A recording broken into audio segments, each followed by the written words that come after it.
Burkina, des terroristes tués près de Kanchari. Les forces combattantes de concert avec les vecteurs aériens ont donné lundi une raclée à des terroristes qui ont attaqué un convoi humanitaire vers Kanchari. Des assaillants ont lancé le lundi 1er janvier 2024 une attaque contre un convoi escorté par les bataillons d'intervention rapide dans la zone de Sakoani vers Kanchari. Grâce à la détermination des unités au sol, les terroristes ont subi une défaite qui les a obligés à prendre la fuite. Les radars de l'armée vont localiser les fuyards vers Tielboanga, une base détruite le 28 décembre 2023.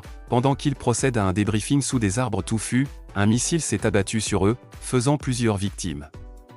Les rescapés restés dans les environs et ceux qui se sont enfuis à une quinzaine de kilomètres plus loin, ont subi aussi de lourdes pertes dans leurs cachettes, grâce aux frappes ciblées des avions de chasse.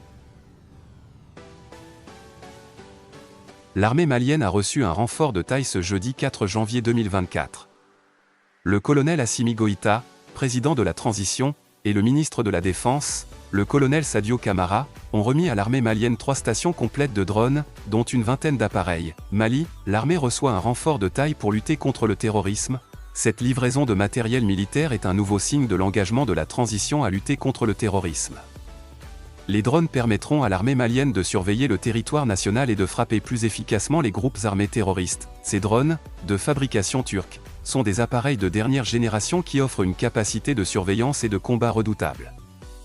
Ils sont équipés d'une caméra haute résolution, d'un radar à balayage électronique actif et de missiles air-sol. Le drone TB2 a déjà fait ses preuves sur de nombreux théâtres d'opération.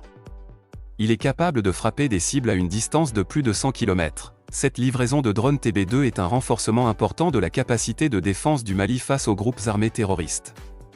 Elle permettra à l'armée de l'air de mieux surveiller le territoire et de frapper les cibles de manière plus précise. Lors de la cérémonie de remise des drones Bayraktar TB2 aux forces armées maliennes, FAMA, le ministre de la Défense, le colonel Sadio Camara, a réitéré son appel aux frères égarés de rejoindre la République.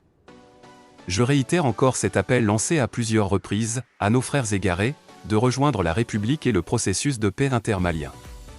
Cette volonté de paix sincère n'est pas une faiblesse, c'est une nécessité pour notre paix, pour le vivre ensemble, a-t-il déclaré.